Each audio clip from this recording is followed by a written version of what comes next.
Welcome to Fargo Talks, ladies. Thank you for having me back. Thank you for having Sophia for the first time. Yes. Yes.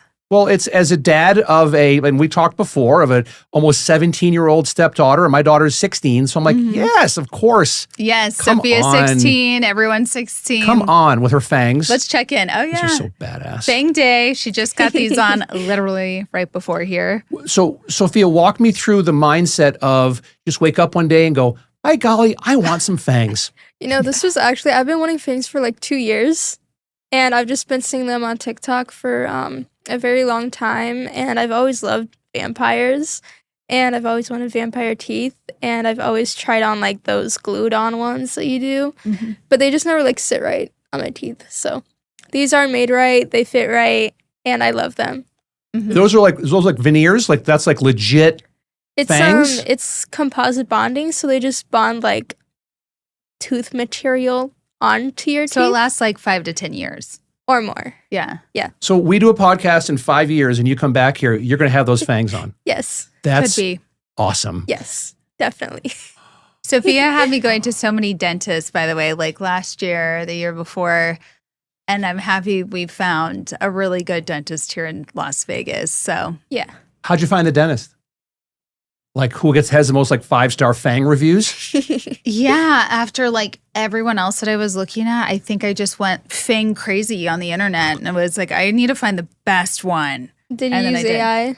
Maybe I used AI. I do use AI pretty much for everything now. And it's been cutting out time. You do. Yeah. ChatGPT is my new best friend. Yeah. I use it. I was talking to Scott about it. I use it a lot now for to prime the pump for engagement farming on posts. I use it to reply to comments. Oh, that's good. And what I'll do is I'll take a screenshot of the comment that the person leaves, and go to ChatGPT. I dropped one today about how I think Gavin Newsom. Yeah. My opinion. It's okay. Who's Gavin Newsom again? Is the most evil. Is the most dangerous politician in the country right now. It's Gavin Newsom.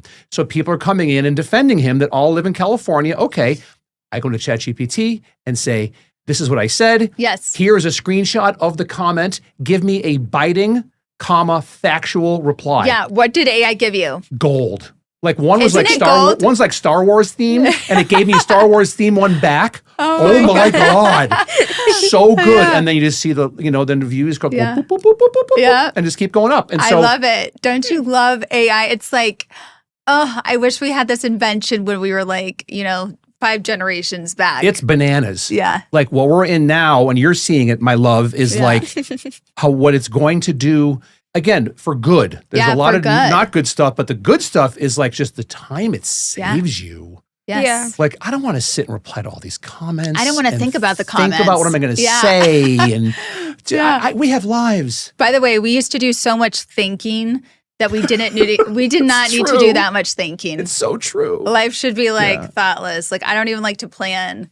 Now it's just prompting. If you can prompt well and tell, and once you keep doing it enough. Yeah. I do it with my clips from here. My team will, like, if we have a clip of you and I talking, we'll take a 30-second clip, we'll drop it into a platform called Descript and pull the transcript of what's said, and then it'll be like, Sophia, Jeff, Sophia, Jeff, Sophia, Jeff, and then put it into a prompt in ChatGPT, and it creates headlines, a video description for YouTube with trending hashtags, and a call to action to subscribe. And a thank you to my sponsor. Yeah.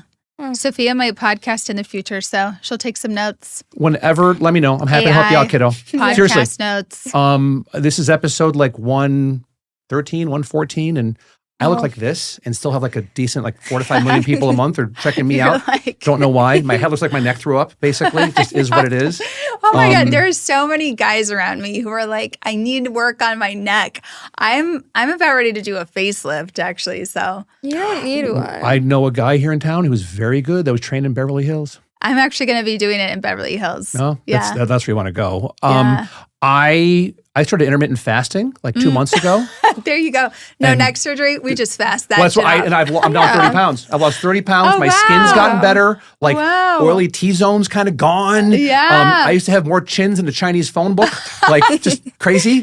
And so it's like, You're feeling good. Scott was like, dude, what's up? My wife today, what are you doing with your skin, honey? I'm like, I haven't touched your foundation. I'm 18 hours. I don't eat every single day and I eat clean. Wow. Wow. That's all. I just don't eat all the time. Yeah. eat when you're, eat. And when you eat clean. Yeah, literally. And then that's what we're about. Water, Lots of hydration. water. Yeah. Yeah. It's not that hard. Yeah. I'm not that smart. I'm not that smart. I do feel like the majority of us dehydrate ourselves. I would say a majority of the population is dehydrated. Yes, they are. Farrah, right? Yeah. Because people just don't, or like you're drinking soda. Or coffee. I mean, I started seeing legs in Austin, Texas. I don't know if I told Sophia about this. I started seeing legs like they were just like looking like, I don't know, shrivelly. What? And honestly, it's because people are dehydrated. And it just looks like, I don't know if coagulated. And your legs are all nasty? Yeah, like it's like coagulation on your legs and it affects your skin, right? So normally our legs are just smooth. But Is if it you like start. cellulite or something? No, it is straight up from dehydration. So I kept asking because I was like, why? I think my legs are doing this now. And she's like, no. You're so dehydrated. She's like, so many people here don't realize that they're dehydrated. Austin, Texas, really, the air, as soon as we land, we're like, whoa, there's so much in it. We're having allergies. We're dehydrated. And I think people really need to hydrate so that they have smooth legs and skin. You're seeing the benefits. You're raving about these benefits. But yeah. Just intermittent fast. Yeah. I mean, not for you. You're too young. And you're young. But I'm old. I gotta do it. I'm old. And so it's like, no. And once you start going past a certain amount of time, it's like past like 36 hours, your cells start to actually like get better and work on themselves. That's good. And so like all the toxic stuff just comes out in your pee. And that's it. So 12 to 16 ounces of water every hour. Yeah. So I'm either drinking water or peeing all day long. Yeah.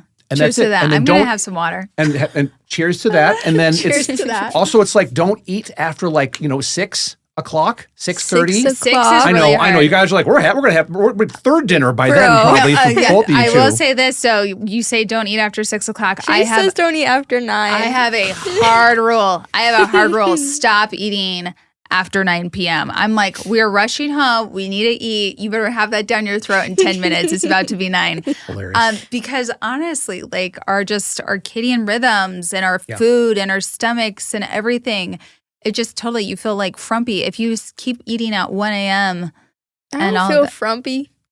Oh, you're like, I got to go to the gym. Mom, we Honey need to go bunny, to the gym. You won't know frumpy until your 30s. Okay? You're fine. How are you, 16? Yeah. Oh, goodness gracious. I have to say, I have T-shirts older than you. You're fine. You don't even know what frump is. I got to say, I am sorry, but there is an epidemic of, Frumpiness? our kids not having good posture, not having good health, not having good regimens, and I think that's something I'm like, hey, you need to get on a schedule. You need to have a routine. And that is the most important thing. You want to know how I was sleeping in the airplane? Successful adult. Oh, I was sleeping like this. I know. That's not good. Well, airplanes are not good for us, Sophia. It's not a you problem. It's an airplane That's an problem. airplane problem. It's comfortable. Airplanes screw up people's backs. Okay, well, I can have a straight back whenever I want. Yeah. No matter my posture. Well. All right, girls, let's start with the questions. Okay. Because this is going to be a 3-hour podcast of just like circadian rhythm and posture on plane postures. You guys are great. Do you ever feel like you've had to perform being yourselves instead of just living it? And that's for both of you. I feel like whenever I did YouTube, I did. It just felt like I had to be very bubbly all the time on YouTube and like be careful with what I said and like sound very proper. But otherwise, I didn't really feel like I had to perform in any way. Why? Other than that, Why did you feel that way on YouTube? I don't know. It was just back in those years when I did YouTube. Everyone was acting a certain way online, and I feel like I had to perform like them. Did it work? Like, did you get subscribers and engagement? I did, yeah. But honestly, it didn't feel right. Was it draining? Yeah. Like your battery's like on E. Yeah. Right? Like you're done. Yeah, so I kind of just stopped YouTube, but I feel like I'm going to get back into it because I feel better now and a lot more confident. At your own pace and not at the pace of your perceived audience, Mm-hmm. right? Just to kind of keep your own personal energy to yourself. Yeah. And whatever comes out naturally as Sophia Mm-hmm. and not Sophia trying to impress her audience. Yeah, right? just having my own humor, not other people's. Yeah. Farrah? I mean, do you think when we went live, like for live streaming on Kick, that was... No. We looked at each other and we were like, this feels almost like reality television. I mean, just having the cameras on you for multiple hours feels like that, but I didn't feel like I had to perform in any way. Yeah, no. I was just acting like myself. It did. I don't know why for us, like YouTube has been a very hard thing for us to navigate. I even feel like it's like I'm trying to share my life with them on YouTube, but I don't like to be so scripted, like hit the like button, subscribe. Like we would be at the pool and these kid YouTubers who are, again, famous, millions and millions of viewers. I just don't want to see my child at a pool reciting like subscribe, hit the like button. I'm like, he's talking to himself and he is like like he's stuck, he's screwed up. And I just saw so many kids in Hollywood and at different award shows literally not really being taken care of and not really being looked at as like children and human, like I guess human beings. And I'm like, I don't know what this kid's going to be like when he grows up, but like to just revolve around verbiage to be successful on YouTube, that was just something that I had a hard time with. And I very much said that to Sophia. So, well, and look at your personal content that you're putting out. Do you feel like you have to perform? I don't really go by anything. I don't perform. And I don't think it's really possible for me unless like you give me a teleprompter, which on television was easy, especially for my after show specials and hosting and whatever. Give me a teleprompter, but that's me being professional. It's not like I got like some crazy thing stuck in my head. Yeah. I think that's different. To have a teleprompter is fine. Yeah. But to, like you were talking about, and what a great lesson to learn younger, to be like, I don't want to be that person. Mm-hmm. That's exhausting. Yeah. To do that. Hey, like, subscribe, comment. Fuck you. Yeah. No one wants to be that. And you come off as disingenuous when you're doing that. Yeah. Just be you. Mm-hmm. Yeah, it's really, I don't know. I don't know if any other parents get to see like Disney parents, certain parents in Hollywood, or Nickelodeon parents, or just YouTuber kid parents. I really, really just like feel like now I understand why so many Disney kids come out screwed up. I really like, because I got to see that. I mean, I wanted Sophia to enjoy like, you know, awards and whatever else, you know, other kids get to enjoy that and they go with their parents. And I was just like, this is not what I thought it was. Even for me as a kid, I didn't get that. But I was just like, whoa, this is not my cup of tea if it's screwing up kids' minds. Because beyond what you formalize and beyond what you repeat every day, there are so many levels of growing up and change and just to be stunted and stuck, a stuck point. Those are traumatizing things that I've even worked through. So I'm very careful about that with my daughter. How hard is it to parent Sophia these days, given everything that's going on? Not that she's a bad kid, because you're not, but it's more about like with AI, internet, live streaming, Kick, Substack, like there's 18 million different platforms out there. It's like my head explodes, right? And unless you're snorting 75 milligrams of Adderall every day, you know, you're just doomed. Yeah. So how do you parent? Well, I will say with all of the platforms, there is one platform and AI platforms that can just, you post one thing and it goes out to all of the platforms. Thank God. To relieve everybody from that. But I think I don't have an issue like with all the platforms, Sophia. I mean, to what context? The context of navigating the waters that she can be herself, but also protecting her from the nastiness that's also the dark side of social media. Yeah. How would you answer that, Sophia? How do I do that?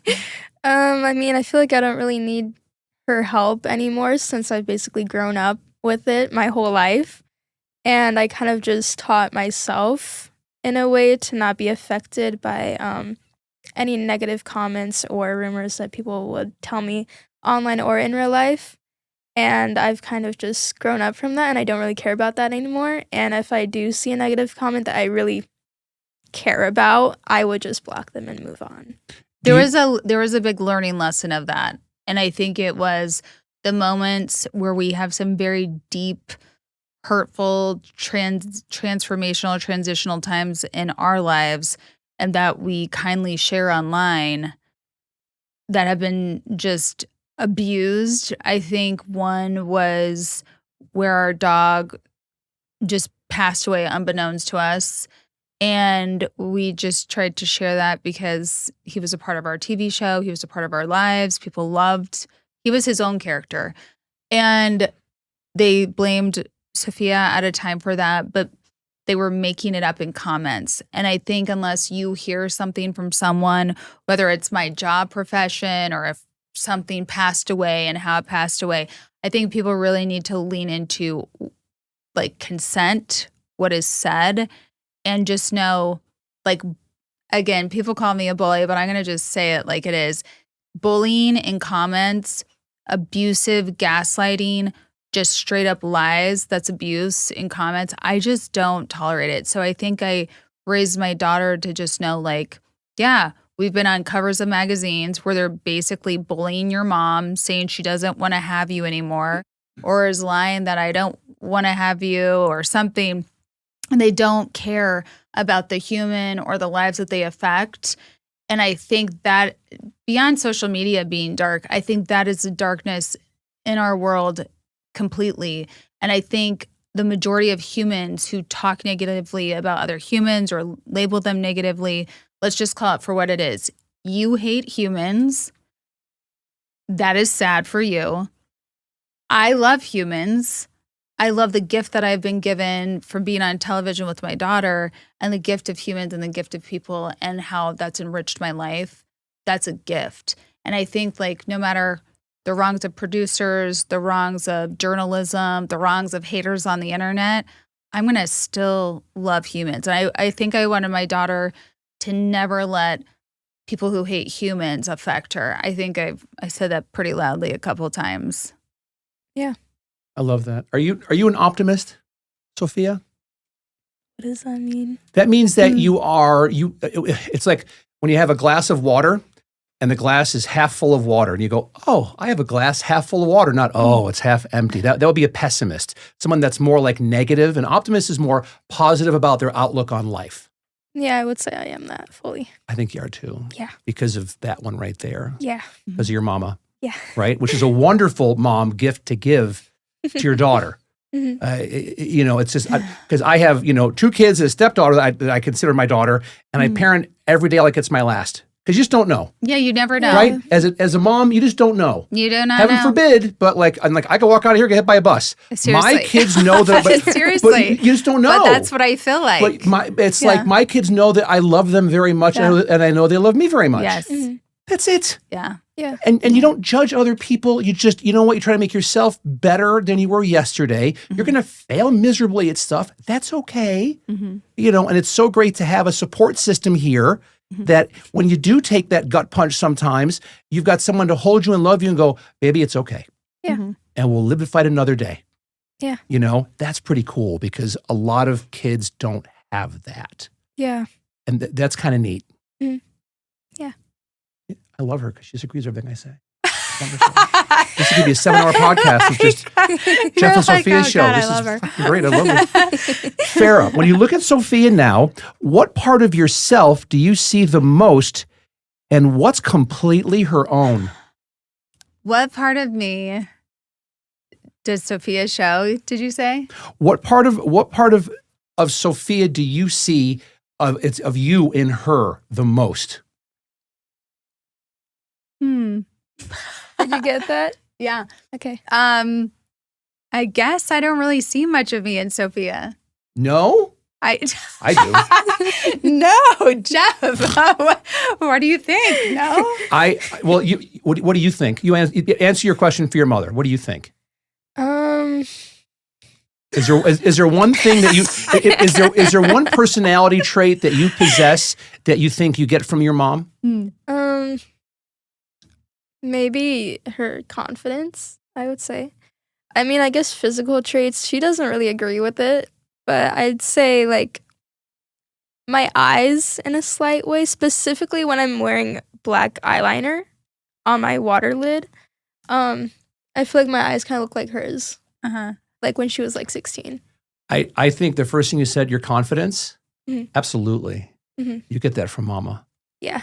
which is super cool. Yeah. That's so, like, double down on that, man. That's Double down on that. That's so awesome. Yeah.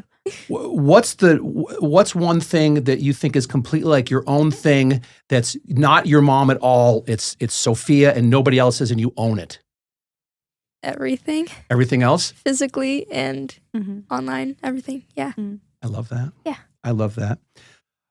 Sophia, what's one thing your mom has overcome that made you proud in a way fans would never understand? I think dealing with drama and hate, and specifically overcoming family problems and generational holdbacks, I would say. I feel like she's like, sorry, my words, like, You're I have okay. a very hard time finding the right words Hey, sometimes. Look at me. Yeah, just take your Look time. at me. You're fine. Yeah. And you're doing great. And you take as much time as you want to. Yeah. I feel very proud of her for not acting like her family and the negative parts of them and moving on from them and not really going back to them and feeling like she needs them in her life, because I feel like that's a very toxic thing after everything that they've done to her and I guess us. Mm-hmm. So I'm very proud of her for that. Thank you, Sophia. Mhm. I really appreciate it. That was really sweet. Yeah, I really appreciate it. That was really sweet. As a parent, the best thing we can do is make our kids better versions of us. Yeah. That's all we can do. And I mean, my parents tried it with me. I was still in therapy. It's okay. My goal is to have my kids in less therapy than I was. That's it. Mhm. You know? And so for you to say that, to know that you've seen your mom's power, Mhm. and she's a powerful woman, but also she's really freaking cool Yeah. because she does it with grace, how she handles herself. And some say it's bullying. I say it's confidence, is who she is. Mhm. And that's something that you have as well. And I guarantee you, your mom beams every time she sees you acting confidently because she knows that that's something she's passed on to you. Yeah. You know? Yeah. And that's neat. Yeah, it is. So you can go ahead and have 6 dinners tonight now and Yeah. celebrate your confidence. You can confidently order 17 mozzarella sticks if you want to somewhere. Let's go. For both of you, what does peace look like for you now? Like, there's a lot going on in both of your lives. What does peace look like? I'd Crowd say, surfing and rave nights. Yeah, yeah. I'd say traveling a lot. That's peace. Sleeping in. That's peace. A mom not ever waking you up and driving you crazy. That's peace. Yes, yes. I mean, sometimes you do wake me up early in the morning, but you know, How early is early? like 9 a.m. Oh, it's so early. Yeah, yeah. Oh my good hell. It's terrible. Oh my gosh. I can see you. She's suffering over Like, it. she has bags in her eyes. I can see it. It's terrible. Yeah. We need to get like Yeah, I tea feel bags them. or something or cucumbers and then put those on. Oh my gosh. Yeah. I feel like peace is getting vampire fangs, getting tattoos, piercings. My mom allowing me to do the things that I want to do in life. I feel like that's peace. Yeah. What's your definition of peace, Miss Farrah? Peace to me, which I've worked so hard to have in my life. Like, I went to a trauma center to get to that because my life was very unpeaceful. Not that probably everybody else felt that, but it was just like very unsettling within myself. I think peace to me means everything in the world, and peace looks like me waking up to 5-minute meditations. I do midday meditations and I do nighttime meditations. And sometimes I just let the whole night be frequencies. And I think sound healing, frequency healing is peaceful. I mean, I don't know. My house is so peaceful now that I never thought I'd have a peaceful house like this. My phone is so peaceful now. I never thought I'd have a peaceful phone like this. Like, I am just blessed every day, like literally. Is your home like Superman has his fortress of solitude? Is that your house? Is like your fortress of solitude? Yeah. Like when you get home, it's like, yeah. Yeah, I like to literally not have anyone in it. And I think it's because I probably let too many people in my home growing up when I had Sophia early on. And those people ended up being very, very, very hurtful, toxic, and really just breaking apart my home. So yeah, my home is very amazing now. That's wonderful. Yeah. Because you know who you're setting the example for to have a peaceful home as well. Right there. Yeah, I hope she has an amazing house. She will. She can't wait. I can't wait. Are you like dying like to get out and get your own place and do your own thing? Well, Goth house, mostly everything because black. I wanted to be like what's the thing that we're going to tonight? A haunted. Yeah, I want it to be like a haunted house, but it's my house. You know, like I want fog machines in them. Every wall is going to be painted black. I just want to decorate the whole thing spooky, and it's going to be Halloween 24/7 there. Yeah. That's my dream. You'll have like the coolest house on the block. Yes. Like kids will come trick or treating every night. Yes. Because they'll think that, and you'll probably have candy for them, so it'll be fun. Yes. Yes, I will. That's Sophia awesome. does decor of Goth, Halloween, like all year round. Like her room is that, which I love. But Yes. it's not going to go in the entirety of my home. How long have you had your goth look? I'd say I was starting to go into this look like in 2023 really is when I started doing that. Yeah, I mean, it's been a transition. I'm still kind of transitioning with my makeup skills, but I'm almost there. I'm almost at the finish line. But yeah, I feel like in like 2021, that's when I started really changing up my look. And I found what goth people were like in 2022. But I feel like I was always just scared to take like that big leap into like going into the dark aesthetic. I don't know why. I was just like, do I really want to do this yet? Or like, should I just keep dyeing my hair all these colors? So recently in September, I decided to dye my hair orange, neon orange. And my hairstylist was like, you better not go back to black or else your hair will be damaged. And I was like, Yeah. like, I'm going to go back to black by probably the end of this month, honestly. And then probably go back to vibrant hair. What reactions do you get from the public from your look? They were like, are you a devil worshiper? And stuff like that. And I was like, no. Like, My daughter goes to church. like I'm Christian. And actually this cross just means eternal life. It's not devil worshipping or anything. That's great. Yeah. But a lot of people had something to say, but I honestly couldn't care less.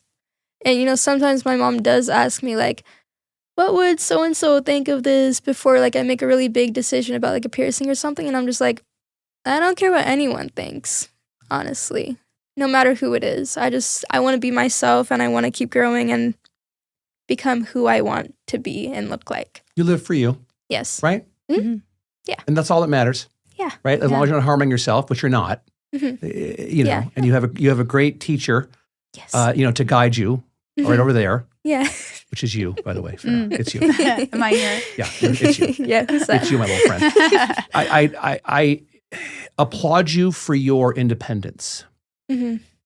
I don't think that many young ladies would do what you do and pull Yeah. it off. And you do it, and you do it with grace. Mm-hmm. And that's pretty cool. Thank you. You're welcome. I like that. It's just because you put out just a really cool vibe. Thank you. Welcome. You do. It's wonderful. And it's more kids should, I say your kid is because you're 16. I'm sorry. I don't mean It's to fine. date Yeah. you. But it's like you're far more mature than people twice your age. Mm-hmm. They're Yeah. more concerned about like, oh my God, what do I look like today? And the whole thing. Like, no. You're just like, this is me. And if you don't like me, I don't care Mhm. because I'm doing this for me. Yeah. And that's it. Yeah, like I really love supporting Sophia. Like even if we were like going to Whole Foods and she's wearing like her, I don't even know, 7-inch combat boots and like whatever. Like I've had men just start like laughing or just being disrespectful. And I'm like, you're laughing because you have no style. You're laughing because someone took a chance today and you haven't. Like, so I just feel like I love my daughter and how she expresses herself because I was in this cookie cutter public school, looking like a cheerleader, matching bows, doing all this, like herd mentality, like perfectionist.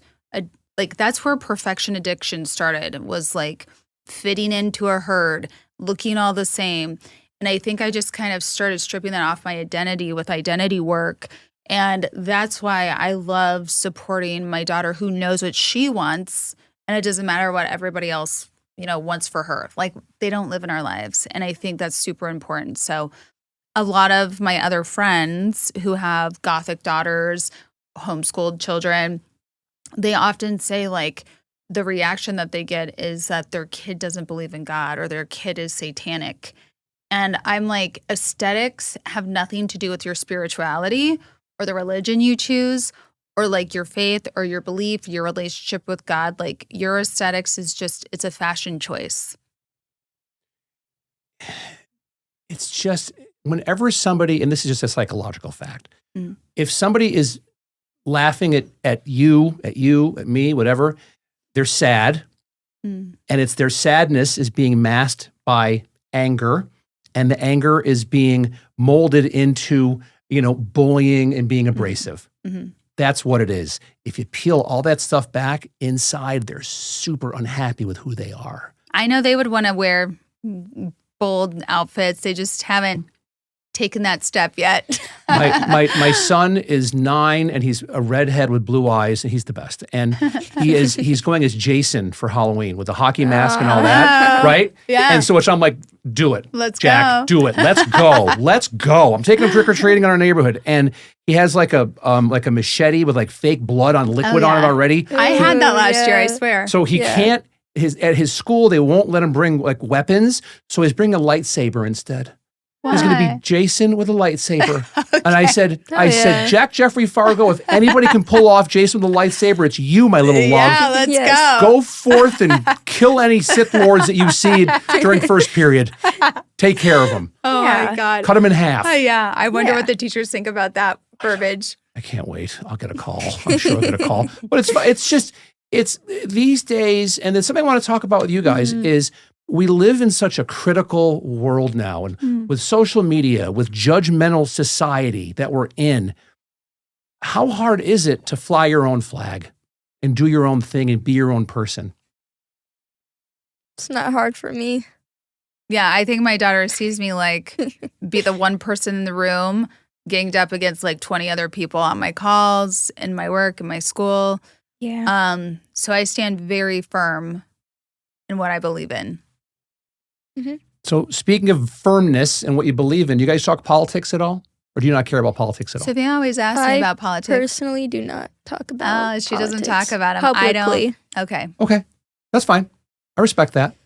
My daughter, Okay. full disclosure, I'm more moderate right. My daughter is over here. Still love her. I said, honey bunny, It's okay. I'm Gen X. We can still have conversations and disagree. I still love you.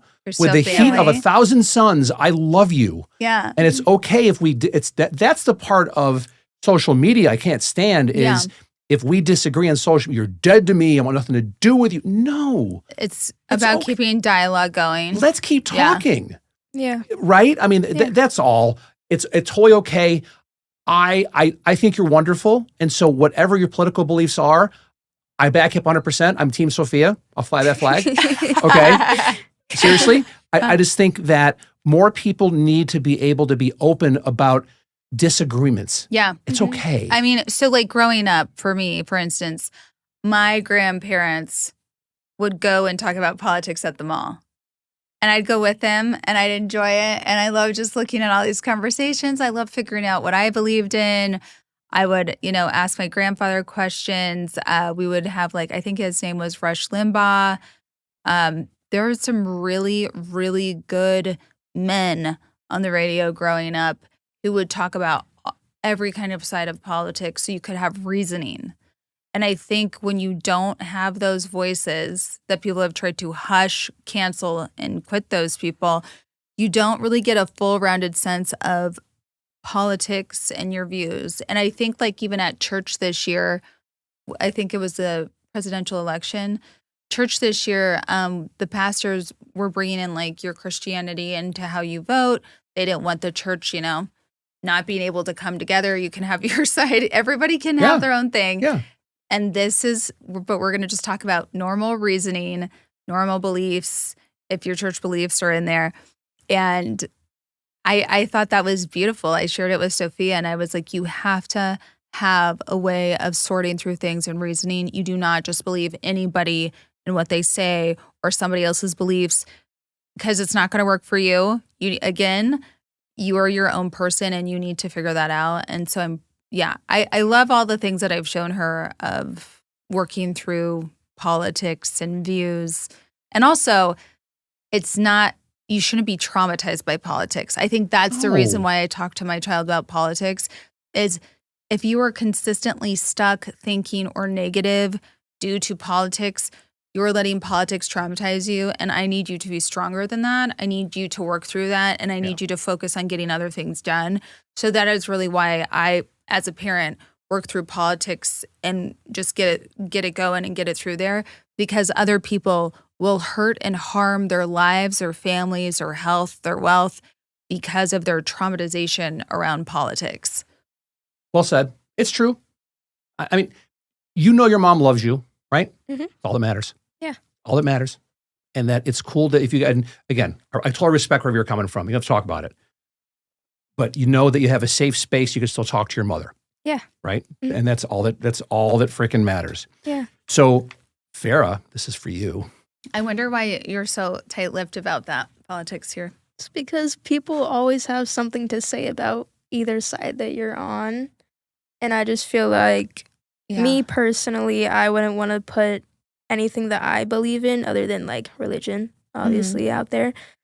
Because people just, like social media just controls a lot of your social life. And I feel like people have very strong beliefs when it comes to politics, and they're like, oh, you believe in this? Flip you. We're unfollowing you, blah, blah, blah. And it goes the same with both sides, I feel like. So I just choose not to talk about it at all because then nothing happens. I just choose to stand up for what's right, and I don't care if I have follows. That's okay, and I fully support you for doing that. Mm-hmm. It's just my personal opinion. Mm-hmm. So in real life, when we really have to go through things in our family, how do you feel about that? It's not about likes or upsetment on social. What do you mean? So like in our family is all over the place. Like they think all sorts of stuff. Mm-hmm. So do you share your point of view or do you just hear them out? I don't think I've ever talked to them about how I feel. I know that's why I'm asking Sophia. I think that this is interesting about my daughter, because your other kids in our family that are around your age, they'll talk, they'll say, like they try to just change up the whole dynamic, change your feelings, change how you call them names. Like you can't even call them by their own name anymore. And I just kind of don't roll with it because I'm like, I've known you kids.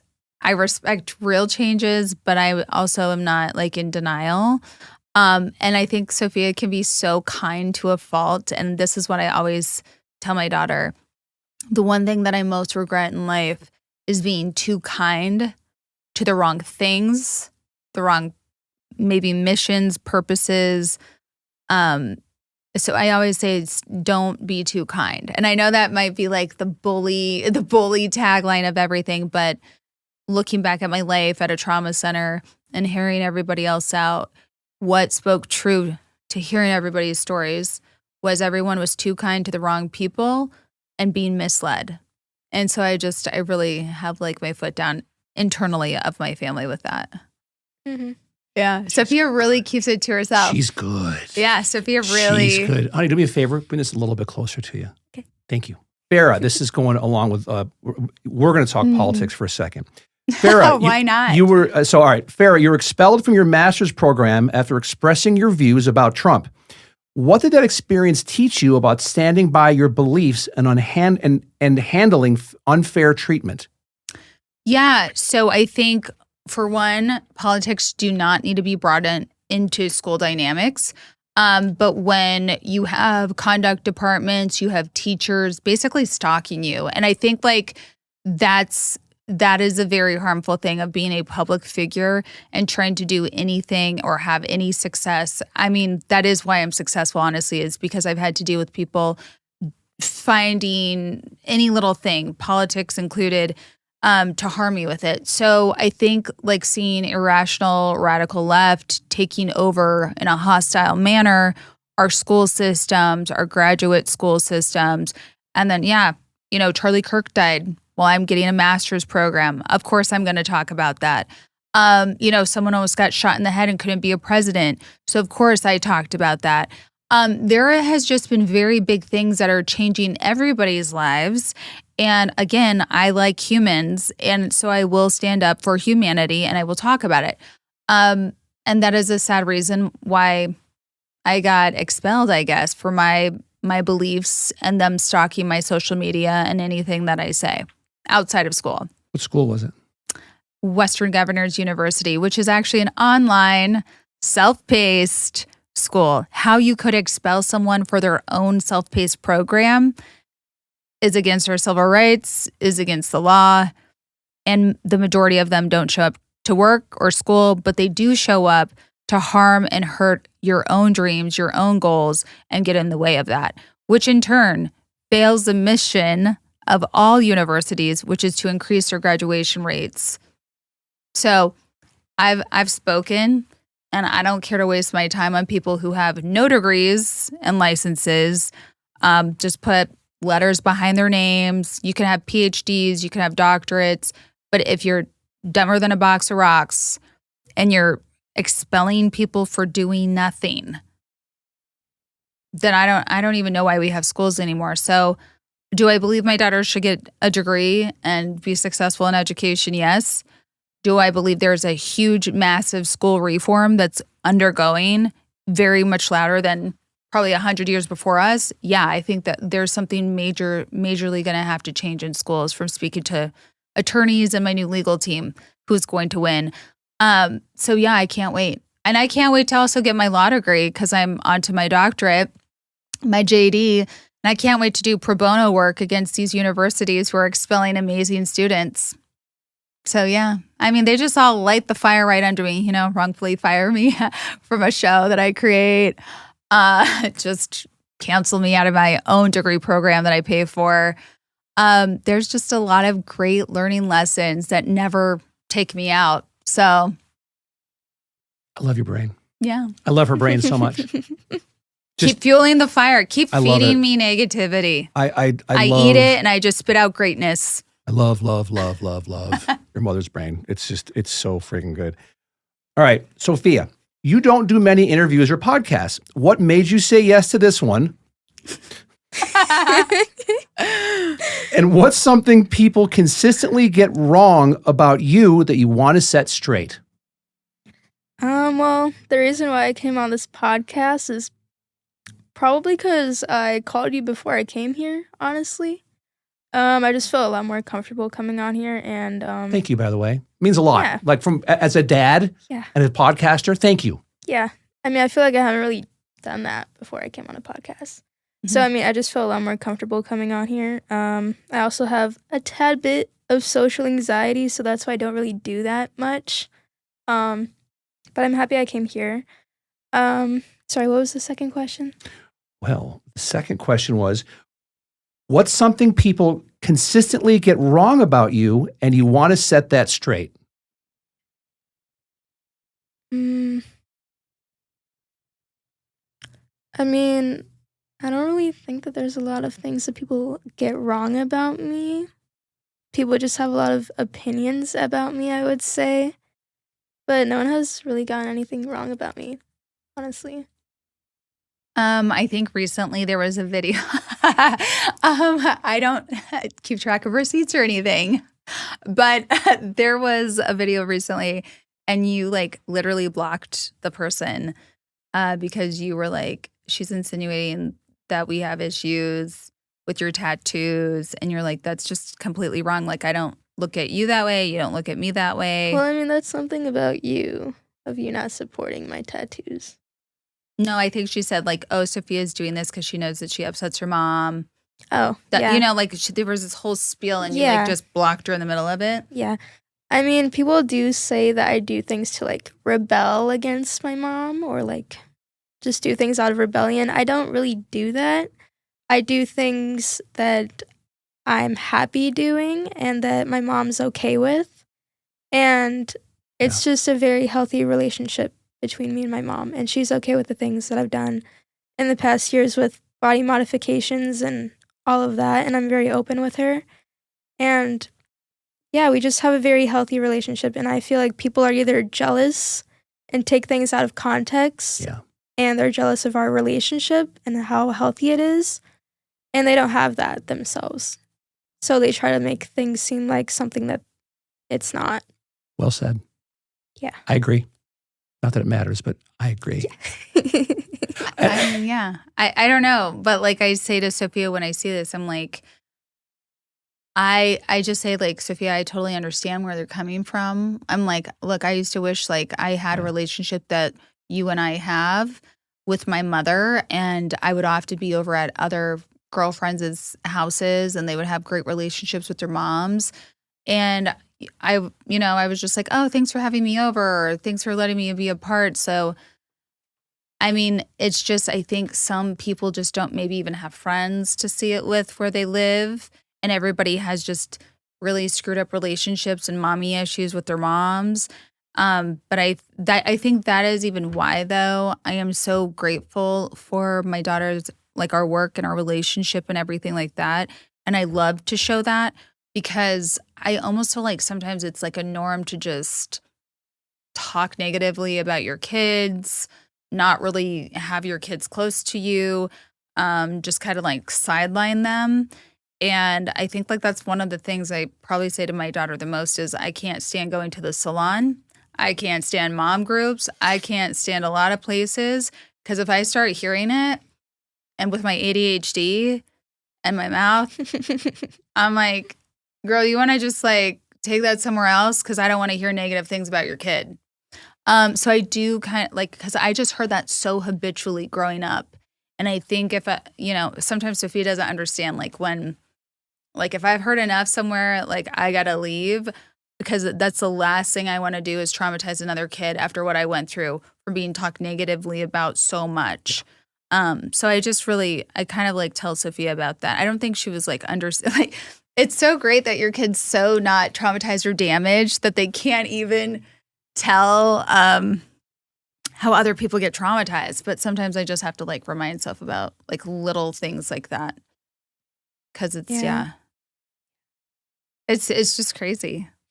It's so crazy what I feel. I'm just so grateful for Sophia being as happy as she is. Like from seeing her other friends just being abused from like their parents and everything else. It's just like crazy being a single mom with a daughter and getting through the suburbs, getting out of, I guess, like Midwest stuff that wasn't healthy. And then big city, crazy LA and traveling like New York, everywhere around the globe and having such a peaceful, great relationship is just wild. So when you talk about, seeing like her friends being abused or in abusive relationship with parents, when I was a kid, my parents split up when I was younger. I have a great relationship with my dad. My mom has passed away now, but she raised me for the most part. Mm-hmm. I remember going home. This is in high school. I was like a junior in high school, and a friend of mine, he was mean to his mom all the time. I remember going back to my mom and saying, hey, I won't say his name, but John Doe is really mean to his mom. Why would he do that? Like, I couldn't understand that because I had such a great relationship with my mother when I was younger. Yeah. Have you ever had those kind of talks with your mom? And I don't want to throw any of your friends under the bus, but and no one's perfect, but have you ever seen like something not cool in the interaction with your friends and their parents and then go back and talk to your mom about it? Yes. Yes, I have. I mean, I don't really want to have a story time about it, but I have had those moments, and it usually ends up with me cutting those types of people off because it's very obvious then that they are mentally ill and I shouldn't be around them. First of all, I love you call it story time. That's hilarious. And second, what a great way to handle that, Mom. Like, holy moly. Like, that's phenomenal. Because if you stay, this is my role. If you stay friends with someone, and because I will call the parents and I will cut right through it. Because I'm not going to have anyone, I will not have anyone affect my child in a negative way. And if you continue being friends with someone who you keep hearing abuse, we are now normalizing that it's okay for them to do that to their child. Get out. And so when you cut it off, it speaks so loudly to those parents that you couldn't reach through, that they wanted to lie and manipulate you about what they're doing. So yeah, I mean, so much so some people had to move. So yeah, I don't play. I don't play with my kid. I don't think either of you play. No. I think she's just more quiet about it. Yeah. Yeah. Right? Yeah. You know, but I think that's so cool that you do that. Like, Thank you. You're welcome. I just think that that's really like, you are an old soul, my dear. At 16, you are wiser than your tender young years. I think that's fantastic. Yeah. You know, because the one thing they're not making any more of is time. So every second you are wasting even to observe or be exposed to a relationship that one of your friends has with their parents, or one of your friends has with one of your friends. You're like, you know what? Deuces, I'm out. I'm out of here. You can't get that time back. You can't get the time back. From trying to save someone else. And I know. So I don't know if that just chimed in a memory. But I do say this very nicely about people who we date, because I feel like, I know we're talking about friends, but choosing someone who you date is a very big thing, a big deal. It's success or fail kind of sometimes. And yeah, wasting your time helping a tornado that you can't stop it's not gonna change anything. It just will get you in the tornado and upset your spirit. So I've just kind of had to say that about dating. Have you started dating? Yes, for many years. She almost dated a girl today at the airport. No, I didn't. I got asked out. My phone number was asked for, and I declined. Thank God. What's your type? Loyal, a good personality, funny, kind, respects my career and my choices, and respects how I look and what I do with my appearance, and someone who respects my mom and my life in general. I feel like, I don't really care about looks that much. It just really depends what's inside, truly, I feel like. But yeah. My dating life kind of started off a little rocky. I sent my first cease and desist at 13 years old to a guy. So that was neat. But yeah. You have to learn to keep your value through dating and through learning how to date. Yeah, and I think you set up a very good example of that last year. Mm-hmm. Yeah. With my own dating failure? Yes. Oh, yeah. Yeah, I'm dating still. So, my dating and learning lessons, same way with trauma, right? Identity work. If I'm learning anything of how to prevent that myself, how to heal and be better myself, and dating myself, I definitely go on about conversations about things that I learn and that I want her to just be aware of in any sort of a way. Dating. How's that feel to have that?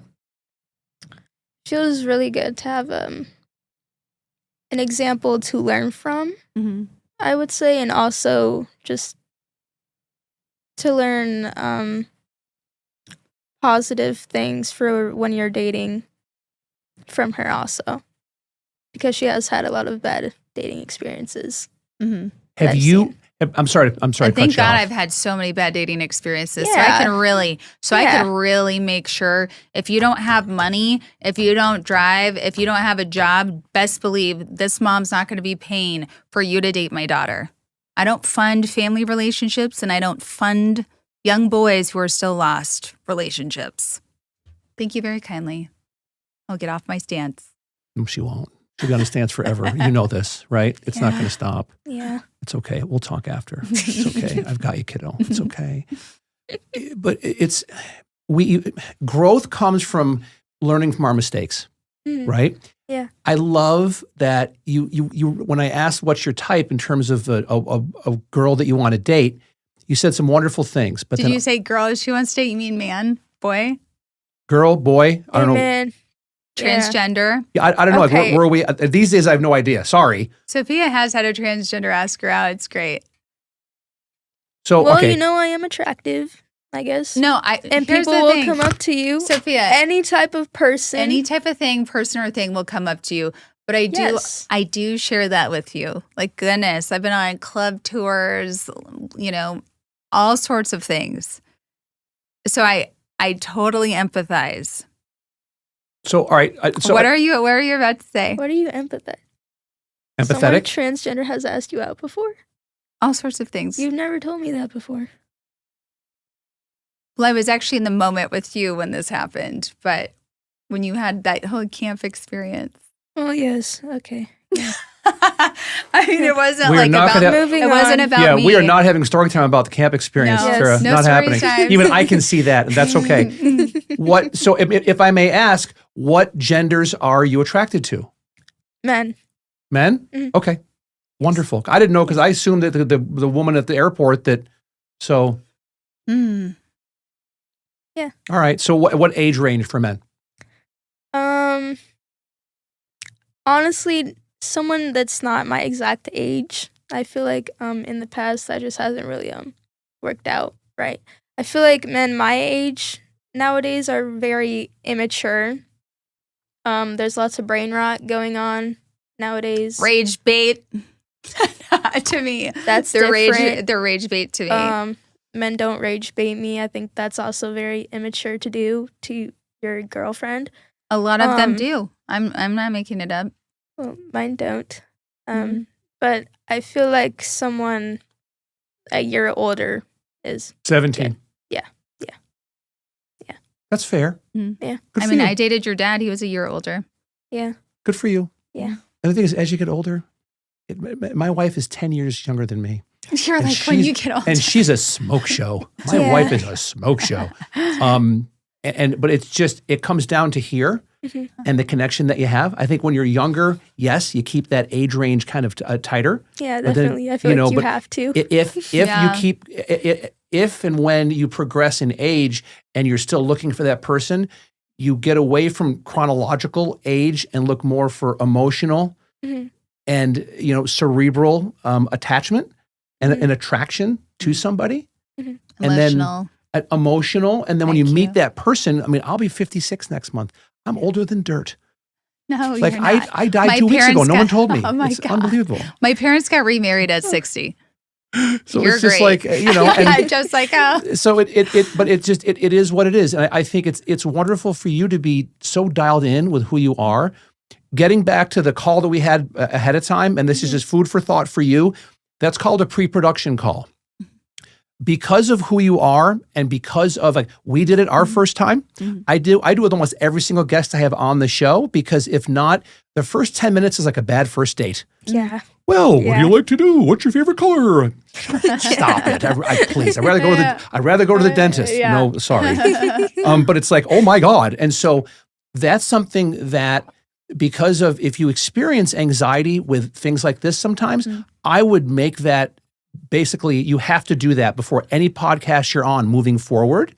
And I'm sure your mom would support that, is to say, I'd like a pre-production call, please. And make sure it is Google Meet or Zoom, so you can look, at least you can look like, you got to see me. I don't care if I see you guys. I've already seen her. I've seen you on Instagram and stuff. It's totally fine. But I just wanted to hear your voice and so we could connect. Yeah. Right? And then it helps this be a lot more sincere. Yeah, it does. And also just food for thought, because I've done a bunch of these. If you get off that and if you're like, oh, this doesn't feel right, you tell her immediately and then it's done. You won't go on that podcast. Yeah. And that's protecting your peace. Yeah. Is like wonderful, because I think from this, there's stuff on here we'll talk about that other people in podcasts around the country go, oh my gosh, I want to talk to Sophia too. And blah, blah, blah. It's your peace. It's your time. And you're absolutely allowed to say no to people, which you already do now. Yeah. You just carry that through to if Jimmy, the podcaster in Tallahassee, gets a hold of you and says, hey, if you're ever in town, I don't know why I said Tallahassee, it just came to mind. And that, nothing wrong with Tallahassee. No hate from Tallahassee, please. Yeah. But you're allowed to say no, and that's okay to protect your peace. Yeah. And I love the fact that you're already doing that. Yeah. I think it's great. I think it's absolutely great. This is my last question for both of you. We'll probably talk about more stuff. When you think about the next 10 years moving forward, how do you want people to describe Farrah and Sophia? I feel like, I would be 26 in 10 years. How old would you be? Older. 44. That's a good age. 44. 10 years. Okay. I feel like in 10 years, I would want people to see us as we already are an iconic duo, but I feel like an iconic duo, and I do still plan on looking like this in 10 years. Yes, I do. But I feel like in 10 years... I would hope we would be, I don't even know, working together in something. The most iconic mom and daughter duo. Yeah. I feel like in 10 years we would be 100 times farther in life. Yeah. Than where we are now. Yeah, I feel like this first part's been just trampling over all the hiccups in life. Yeah, we're climbing the stairs. Oh, yeah, we're climbing these stairs. Yeah. Yeah. How do you feel? I'm getting my workout in. My glutes are strong. Yeah. Use that Stairmaster. I'm on that Stairmaster, baby. Yeah, I just think we are so iconic of a mother-daughter. I guess Melissa, Joan Rivers, they had something. Some people asked me to actually watch her documentary or something. And I had no idea that she lost her husband. And then they were I was like, wow, this woman's kind of so similar. So I just feel like it would be even better than a Joan and Melissa. It would be Farrah and Sophia. Duh. But yeah. Yeah. I love that. I do. You guys are great. Is there anything that we haven't talked about that you want to go over? That you feel comfortable talking about? Well, I am currently in the process of writing my own book. Yes, she is. I'm really excited for Sophia. My first book of my life. The firstie. Yes. Guess what? What? When did I write my first book, y'all? I don't know. When? I believe it was released 2012. I believe I was did I just turn 20? Was it 19? Sophia, I'm just basically saying that you are writing a book before me. That is one thing you are doing before me. What's the book about? It is about my life experiences, explaining the lore, as some might say. What's the lore? What's that in that book? Do you know what lore is? Please tell me. Okay. What it means to you. It's just past experiences in your life. That's true. Stories of your life, lore. It's so wild. My book, my first book was just about the teeny tiny first beginnings of my life when I just had you. Yeah. I'm happy my life is very different. Do you have it written? It's still being written. Yes. I feel like I'm a very good writer, although I do have difficulties reading. But I feel like that's just a talent for me. Do you have a deadline for it? If you said, okay, by April 15th, this thing's going to be done. No, I don't like deadlines. No? They stress me out. Oh, and I always felt even in publishing gets slow. everything, like my first print was totally botched and like bad reviews by the publisher. Yeah. Like no matter what, it's just like you take your time to write your story and it is amazing. Like my memoir is my best friend. Mm-hmm. Like I freaking love that book. Yeah.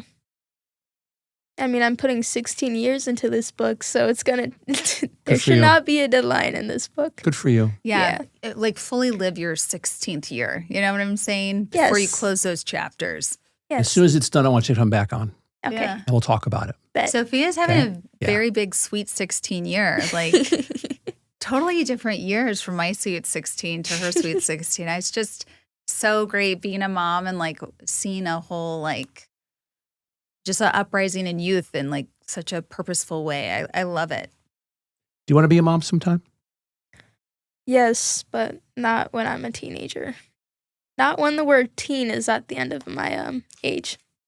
We've heard enough of teen mom for the end of our lifetime. I feel like people want me to become a teen mom, and they're like, continue on this pattern, this legacy. And I'm like, no, thank you. No, thanks. And I feel like a lot of people expect that to happen for some reason. It's very odd, but I don't plan on that. So, Sophia, what do you think of like your impression of being a teen mom and what it is? And how like that's wildly different from your reality. Like you've mentioned, oh my God, I can't imagine what my mom was going through at 16. yeah, I mean, I couldn't imagine growing a human child inside of my stomach right now. I couldn't imagine going through what you went through after you gave birth to me and that whole thing. Of loss, or what's the thing? Sorry, there were so many things that happened to me. The thing with everything. Yeah, everything. That was traumatizing for you, and I couldn't imagine myself going through that. But also just raising a child in general right now, I couldn't imagine that. I mean, if I did, I would love it, and it would be like my own mini vampire child. Hilarious. But no, I don't think I could do that. I mean, I don't support teen pregnancy, but I do supporting teen mothers. And I think that's what everyone should do instead of shame them and make their life even more difficult every day because it already is for them. Sophia, how come you didn't end up to be a teen pregnant teen like your mom at this age? How come you didn't end up like that? Because I have sex education. What was the most important part of your mother's sex education to you? I would say laws and how there's really no support. Right? Yeah. I mean, I'm not much into laws and stuff, but I am very educated on what to do. If you do does it sound fun to abort something on your body? I will not be speaking about that. Oh no, I'm just saying like I basically went over the laws of like, hey, you can't have regular support. Like men of a certain age can get vasectomies, women of a certain age can get their tubes tied. Yeah, right? you know, I feel like all men, no matter what age they are, if you know what sex is as a man, I feel like you should get a vasectomy, especially when you're a teenager. Yeah, but I think the reason why I brought this up and this like law and stuff that I advocate for, I was like, oh my God, Sophia, it's like some people can walk into a grocery store or like walk into a store now and they can get like just regular birth control, like a month's worth of birth control. And I never was able to do that. And so I was tracking, right? If you remember, I track with you, or you'll bring it up to me sometimes like, oh, Plan B, no age, no license, 2025, October. Yeah, you can just get it any age now. Any age, no name, no face, no place. Yeah. And so like as I've shared with you where I started in my prevention and lack of support of not having prevention, support, and contraception. Mm-hmm. And I think like seeing your age group be online and be like, I'm 16 and I'm a boy and I want a vasectomy because I don't want to cause this harm to my girlfriend. Mm-hmm. And so I started sharing this with you because I wanted you to know, like, this is what causes a struggle for young parents. It's not their fault. It's just a feature in our society. And I think the reason why I just kind of like open that, I lay it out and I track it with you and I share this journey is because I was shamed. I was blamed. People, get peer pressured into go a crisis route, and then they'll regret it. Like some people on our show that we happen to be a part of and our lives were a part of, they struggle massively, like even with giving their children away or some other things that had happened with their kids, their lives, their bodies, and their things. So that's why I share that tracking and I share that change, because you'll run into someone at some point and they're going to say, like, I had an abortion and I went through a very hard time, or my baby daddy this or this. These are relationships. This is humanity. And there's so many different ways of life to go and walk. But again, like if you could help someone feel better, or if you could see like what they're struggling through, or if someone needs help, like to me, that's helping a generation give back, like passing that up to you so that you could see that. Because a lot of people just let me suffer. And I think like I don't want to have or raise a child that would ever let someone suffer, and they would stand up and they would support people and they could talk for them. Yeah. A lot of people want change, but they can't speak. And I'd hope my child could speak for others when they can't speak for themselves. Yeah. Yeah. Mm-hmm. It's a blessing to have a public figure stance, and some people just don't know what to do with it. And I think as a parent and as someone who had to learn words and try to figure out what to do with her own platform that was given to her, I just want Sophia to hear as much support and as much help to think through things. It's hard to have those words. It's hard to have it all, like at such a young age. It really is. Do you feel you're getting the support that you need? 100%. I think so too. Yeah. Yeah, I think so too. I think you're just fine. The best advice, I was younger, and I'm dating myself, but the best advice a girl could ever get that's birth control is keep an aspirin between your knees. Aspirin between your knees. Oh, keep your legs closed at all times. That's it. The end. Yeah. The joke. That's all there is. That's all you should do. I was like, aspirin? Abstinence. Okay. It's basically abstinence, which is like... Oh my God, I'm so slow. I didn't get that. Oh my gosh. I've got this one. It's okay. This is why I was teen and pregnant, That's why you're like, aspirin between my knees. Yeah, you see me at 16, Jeff? The hell's wrong with you? I'm like, let me get that joke. How dare you? And this is the last thing, and we can cut if you want to, but are you and Janelle still fighting? Because I don't like it. I don't talk to her. Okay, because I've had her on. I thought she was very nice. I love you. I adore you. I'm not here to play favorites. You can love everybody. Well, I'm Switzerland in the whole thing. I was just like, really? Because I saw both of you guys going at it. I didn't see why. I didn't get into it. It's just I saw you're not a negative person. That's why I texted you the other day. I'm like, just how are you? How are you doing? Yeah. Just because What's up? I love who you are. You're my homie. Thank you. Right? You're welcome. I appreciate it. Right? I just think you're a good person, and it was me just kind of checking in. As just being like an older guy in a non-creepy way who what's up? Right? Just to go, how are you? And I love you. I love you posting positive stuff. Yeah. And when I saw that, I was like, oh, that makes me feel bad. That's all. Yeah. I mean, I don't really know what people think of my reactions to people, but I'm not going to tolerate someone calling me names, telling me how to be a mom friend, telling me how to be I don't do the mom group thing. I like my therapists, my psychiatrists, everybody who's taught me how to be and live happy. Like literally they would have said, like, don't even talk to this person at all. And what were you doing talking to this person? I think I've tried to open myself up to people from my cast, and I can't be ever okay after, I guess, like this wonderful discussion that we've just had. I guess I can't ever be okay with seeing habitual kind of like non-support to your children. And if today your child doesn't live with you after years and years and years of the child not living with you, and the back and the forth and the hurt and the harm, again, I think I just said it nicely. Like if I keep seeing that, I can only imagine how that kid feels. His self-esteem, his self-confidence, and that was me. That was me growing up. And I guess I feel for teenagers. I guess I feel for child development. I definitely feel for, abused mothers. I hate to see that. I love to support people, but yeah, I think everyone can choose their own side. They can choose to like whoever they want. They don't have to agree with my opinions. They don't have to agree with me cutting somebody off. And that's that. I mean, I don't care if teen mom blogger women don't agree with me. I think I've just come to a whole rounded thing of I just don't care about the teen mom franchise anymore. I know it's going to come probably out very hard, but I think if having mom friends who don't treat their kids well is important to people, then I think that needs to go be important to people. To continue to have teen mom bloggers and drama and talking about kids and stuff. Again, I don't need to be a part of mom groups.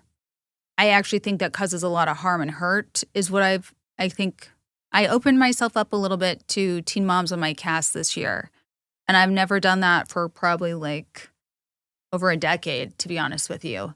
And by me trying to be an extension of something, I think it actually opened up, again, just trauma that I don't need. I don't need to hold anything from anybody else's life. And there's a lot of internal stuff there that I just wish Janelle the best. I wish actually not only Janelle the best, I wish every single teen mom on the show the best.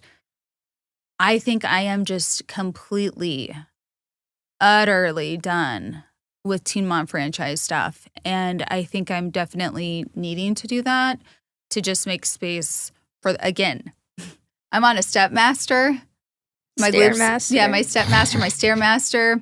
Hell yeah. And I think like in order to move on and just spend time with Sophia and I and like the hard work that I've put in, I literally cannot open up my spirit to anything really sad to me right now. I think like me just fighting for a year and a half with academia and all of that, and then seeing some other stuff with parenting, I think I'm really just protecting my heart and my mind. Like it actually makes me cry. It actually makes me sick. And so I think like when people see me say something and cut people off, I don't think to the detriment that they understand how much I feel. Like I really feel like it really bothers me for days if I hear anything toxic to poor children. Like I think we're so advanced, right? We have all the things. Like you walk out here in Vegas, like you have all the fun, you have all this luxury. Okay? Growing up in Iowa, I didn't have this. But you have all of this luxury around you, and instead of enjoying that with your kids, we want to have a broken home. We want to take them to other places or have foster care or everybody upset. And I just know like life again is too short and time. And that's even why I've stopped dating. Like it's just, my life's not perfect, but I just know it's like been really hurtful for me this year and I just can't have any more right now. So yeah, if I'm protecting myself and I'm cutting things out, I support other people who do the same. That's okay. If that's okay, you know? I think you know what? It doesn't matter if it's okay to anybody else as long as it's okay with you, and that's all that matters. I mean, like, right? Yeah. Take a page out of Sophia's book. You know, seriously. You know what was so good out of Sophia's book with the whole Janelle thing? When Janelle started talking about my daughter just refused to even talk, be a part, and she just shut it down. It's like block and move on. And so, yeah. I think anything negative like that on the internet does not deserve anyone's attention, and you should never respond to something like that because it's not worth your time, truly. Mm-hmm. I would love the next time you guys are in town, like let's say like 2 or 3 months from now, you and I talk. Okay. And this is gonna kill her. She's just gonna be out there, and she has to stay out there. And I agree with it. And we'll talk and do our thing. And then afterwards, you can go hang out in the green room, and then your mom and I will just sit and talk. Yeah. Right? I would love that. I just think that to wrap things up, I want to thank both of you from the bottom of my heart. Yeah, thanks for having us. Well, to let me have earned the right for you both to be as vulnerable as you are, like when we talked last time, it was excellent. But this time because also think we know each other better now. We're getting to know each other, but I think the call was great as well. Thank you for mentioning that. Thank you for letting me earn the right for your vulnerability. Yeah, that you feel safe enough to do that here means a lot to me. What I do, because I really try to protect people's peace here as well. We love that about podcasters. Yeah. There's some who don't. Well, there's a lot that don't, and there's some of us that are it's like, Star Wars, there's a good side of the Force, there's a dark side of the Force. It's okay. And I really try to be on the good side of the Force with what I do, and I don't pay for my audience, I don't pay for reviews and comments, and I am who I am and just do my thing. And so I love that you came in and really, we had such a wonderful conversation. I love that we got to chat. Yeah, this was great. Play with topics. You have an open seat there whenever you would like. I think that down the road, what would be fun is to have one of you co-pilot with me, and then we pick somebody else to come in, and we do like a podcast, like you pick somebody and have them come in, or you pick somebody, Farrah, and have them come in, and then we do a podcast together, and we kind of like tag team somebody else, and we just like fire questions at them and talk to them. Yeah. What kind of people? You know what? I think it's people that are used to being in the public eye. Okay. Right? Yeah. But people also that if you earn the right, they'll be vulnerable. If they know that their peace is going to be protected. Yeah. That they're okay with exposing themselves a little bit. Yeah. Which you're very comfortable doing that. You, my love, are so good that you did it here. And that's why I thank you, a million times over for that. Of course. You're welcome. Yeah. Right? Thank you. And we appreciate it. I just think that that's like the best guest I get are the ones that come in and say, okay, and within the first couple of minutes, we had the nice call ahead of time. Let's talk. Yeah. And you don't even think the cameras are here and the microphones are here after a while. You just kind of do your thing. So thank you, ladies, very much. Yeah, thank you for having us. Good stuff. I love it. We don't get to do this often. Yeah. We'll do it again. We'll do it again soon.